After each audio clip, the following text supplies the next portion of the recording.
Hello. Hi. I don't even know how to wish people because I don't know what. I mean, it's been a year, more than a year since we've been doing this. But the conundrum of when are our listeners listening to us? So I can't wish anyone good morning or good afternoon or good evening. So good day to We don't have everyone. to be. We don't. Hi. Yeah. Hi. Hi. Thanks for tuning in. That's it. Kabhi bhi Okay. Bye. suno. Kabhi bhi Yeah. suno. Din mein suno, raat mein suno. But yeah. So how are you doing? Oh, I'm having. Languishing. Have you read the languishing article? No, I The am not. very so basically there was this New York Times article which is fantastic, by the way. It talks about this meh blah feeling that all of us are feeling, and it basically you know uh, categorizes it as languishing. That's what languishing means. What Sure. is it? It's the bang opposite feeling. It's the polar opposite of flourishing. What happens when you flourish? You feel like you're in motion, you feel like you're growing. You're And stimulated. languishing, Yeah. and languishing is the opposite, where it's not quite depressed, but it's feeling like you're in stasis, feeling like nothing's moving. And and they said something really funny and very insightful. They said it's uh, the neglected middle sibling of depression, because Oh my God. we don't pay attention to it, but it's equally insidious. So Yeah. yeah, so I think all of us are languishing. Hey everyone, our co-languishes. So I know it's like a difficult time, but we will talk about uh some good stuff, that some positive stuff, hopefully, Oh that my comes God. out of I was just something. gonna say something negative, but sure. I've just been reading hopeless the last helpless. You know what I mean? Yeah. It's been what are our Instagrams right now? Like, Yeah, hey, any death. beds, any this? Seriously. My best friends, their mom passed away today. That's so sad. After 3 days of any beds, any leads, any beds, and then today, sorry, we don't need a bed. My mom Oh passed. And shit. it's just like I feel so fucking helpless right now, and it's so confusing. It's so Yeah. confusing. Like, ah, No, and it's so difficult to kind of push yourself to be chipper, because I try and do that, but then when it starts feeling inauthentic and starts feeling like a struggle, then you tell yourself sure, that sure. ho nahi sakta. Like Wait, how do you feel wait. chipper in the middle of this kind of a shitstorm? Yeah. So yeah, I mean, And I feels close to home. That's the thing. A year is languishing. A year I felt was languishing, right? Where what do I do? Nothing to do, stuck at home, all of that. But lately I feel with the second wave and all, it's just the sharks are really close now. Like, oh, neighbors have got it. Oh, his yeah. mom passed away. Oh, my aunt is fucking COVID positive. Like, what? What is that? Now it's close. It's insane. It's insane. But dour topic to begin on. Hi. What's our usual first segment, which is usually TikTok? Am I right? I always get it wrong. Yeah, Sunetro, it don't is kill it me. is right. Yes. Okay, TikTok, where we discuss something in the news, and I Yeah. actually have something specific I'd like to talk about. The new, I don't know if it's Beam or Bhima, the Bhima Bhima Jewellers. jewelry ad. Yeah. Yeah, I what? absolutely. I think it's a. What do you think about it? I loved it. I loved Yeah, it because it's not exceptional. I loved it it that isn't. there is it's good representation because there's no like harrowing experience of someone Yeah, who's portrayed. The parents are there's no strong rejection being shown, yeah, nothing. It's just the parents right from the from this person from their birth to like are accepting of this person, and I just felt that was so sweet. Actually, I was very surprised also pleasantly because the lead in that ad, Meera, I don't know if she knows this, but I follow her on Instagram. So suddenly, when I saw this ad, I someone sent it to me like, "Hey, have you seen this ad?" And then my first thing is that Meera? Is that Meera? And then when I saw the message, the ad itself, I was like, "Yeah, that is Meera. It's lovely." yeah. No, and Yeah, I mean, sure. I think the representation is it warms my heart, and but being an advertiser myself, being in the marketing field myself, I think what makes me happier is that the that this sets the ball rolling, and I'll tell you why it's important, because this is not this might be one of the first few representations of trans visibility in ads, but this is definitely not the first time it's been pitched to clients. Clients have rejected it. I have had solid concepts with trans visibility at its core and being part of a story in not a very not exploitative terms, not exploitative ways. But it's gotten rejected. Why? Because India is not ready for it. But it makes me feel good about this, because someone somewhere, some client will look at this and say, okay, so if someone's done it, maybe we can also do it. So I think Which is why I love it the is so normalcy important. of it. The normalcy of the ad. There was literally, again, No, I don't mean that. Sure, I agree. What I Yeah. mean is that it takes one person to start the stream, like start the flow. And if this is what it took, then I'm sure that there will be other clients. This will be touted as an example that Dekho, this worked. Why are you saying no to this idea? This worked so well. It got such great word of mouth PR, such positive, like unpaid PR. Yeah, and correct me if I'm wrong, this is not some big ass brand. Yeah, it isn't. It's not even like, it doesn't seem very like baity. You know what I mean? Yeah, that's the thing. That's the thing. I think it, because it isn't like a massive, like, FMCG brand, for example. I think that's primarily why they could even do it. I think. Yeah. I think, in the sense that there are fewer restraints, there are fewer stakeholders saying nay. Yeah.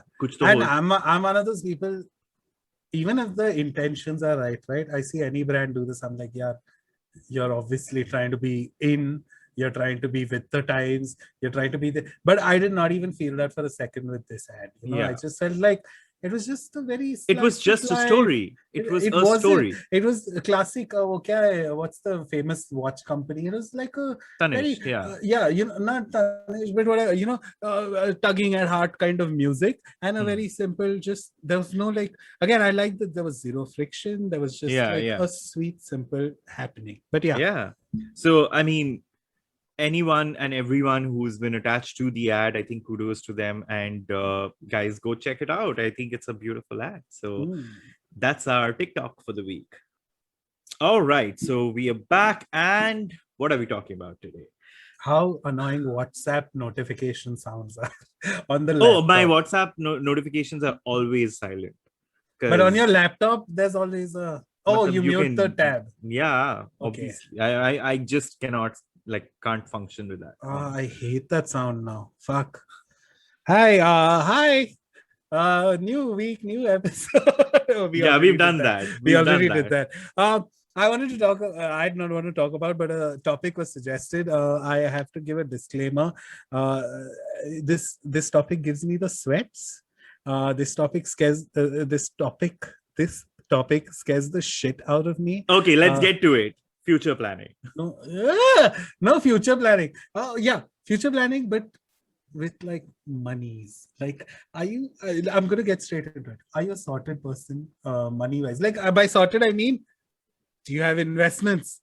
Do you have? So here's the thing. Am I careful about my money? 100%. Yes. Am I a whiz at all of this? I'm a Bengali. What does that mean? So, Bengalis are bad with their money. That is, that's not even funny. No, so Bengalis are just notoriously ill-planned about their money. So for me, I'm not I don't think money. I don't think, I'm not dreaming about how to multiply my money in my, at night. So that's not me. For me, it's about how I'm careful with my corpus, how I'm able to kind of put it in the right places and make sure that I get enough of my salary back. Jitna bhi itna bada tax dete hum log, make sure that enough of it kind of gets back into my account. So yeah, so to that extent, I am careful, but it's taken me time to get there because I used to be petrified of this, because I used to feel like someone's gonna, if I ask someone,